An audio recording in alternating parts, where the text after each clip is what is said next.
कथावाचक पंडित धीरेन्द्र कृष्ण शास्त्री का नाम तो आपने सुना ही होगा।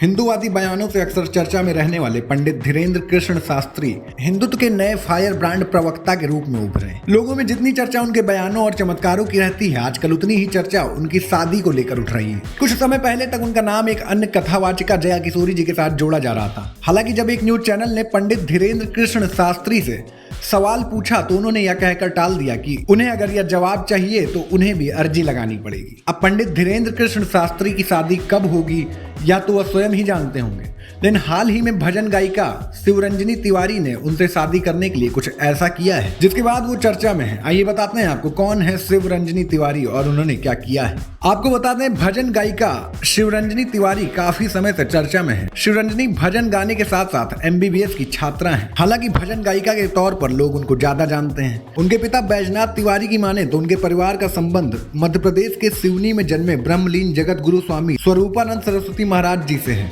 उनका गांव भी चंदौरी कला में है जो सिवनी में पड़ता है। हालांकि उनका परिवार पिछले 25 सालों से हरिद्वार में रहता है। बैजनाथ तिवारी नागपुर के BR इंस्टीट्यूट से इंजीनियरिंग की पढ़ाई कर चुके हैं और एक बाइक कंपनी में डायरेक्टर के रूप में कार्य भी कर चुके हैं, लेकिन 5 साल पहले उन्होंने अपनी पोस्ट से इस्तीफा दे दिया था। अब वो अपनी बेटी शिवरंजनी तिवारी के साथ भजन कार्यक्रमों के आयोजन में सहायता करते हैं। शिवरंजनी तिवारी ने बताया कि बचपन से ही उन्हें अध्यात्म के प्रति लगाव है। 4 वर्ष की थी तब से वह भजन गाती हैं। इस वक्त वो MBBS की पढ़ाई कर रही हैं। शिवरंजनी की माने तो 2021 से पंडित धीरेन्द्र कृष्ण शास्त्री को फॉलो करती हैं।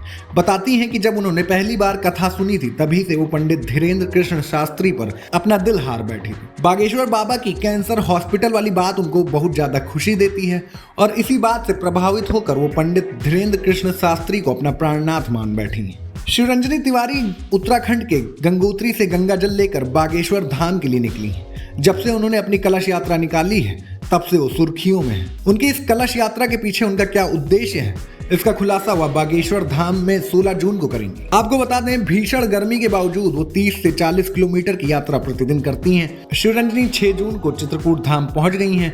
उनके साथ कई और साधु संत भी इस यात्रा में शामिल हैं। चित्रकूट धाम के संतोषी निर्मोही अखाड़े में मंगलवार को विश्राम करने के बाद बुधवार की सुबह 5 बजे वो बागेश्वर धाम के लिए रवाना हुई हैं। यात्रा के पीछे उनका क्या मकसद है ये तो तभी पता लगेगा जब शिवरंजनी 16 जून को बागेश्वर धाम बालाजी पहुंचेंगी। फिलहाल आपका क्या कहना है इस खबर पर, हमें अपनी राय कमेंट करके जरूर बताएं।